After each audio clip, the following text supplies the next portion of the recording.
At baka magtanaw, at baka magtanaw ninyo ang tunay na kalagayan ko. Tao ko, nandiyan po ba kayo sa loob ng malaking bahay at malawang na bakuran, mataas sa pader, pinakaligiran, at nakakulak ko nga ng pangalan sa sakyan.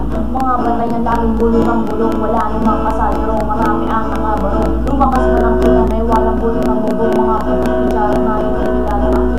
Galing sinipunti ng guys na nasa akong nagsasabihin ko sa lamesa ay mayroon ng ngayon na sa bahay.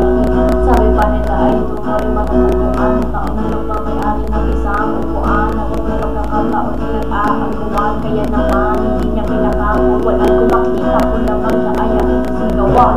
Wala na tao ko, ano namang tumayo. Baka matanaw, at baka matanaw ninyo ang tunay na kalagayan ko.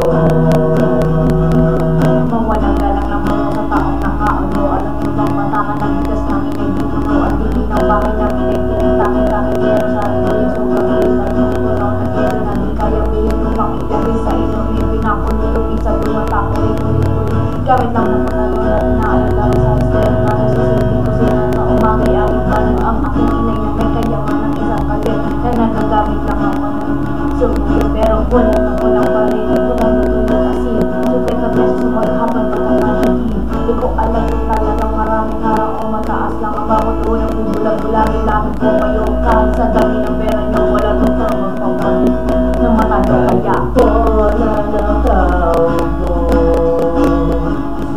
ano namang tumayo.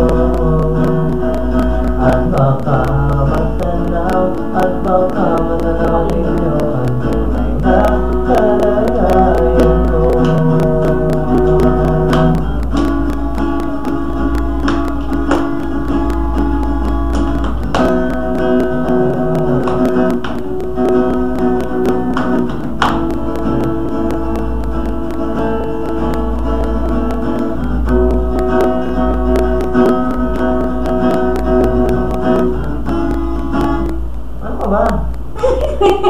Bobo to.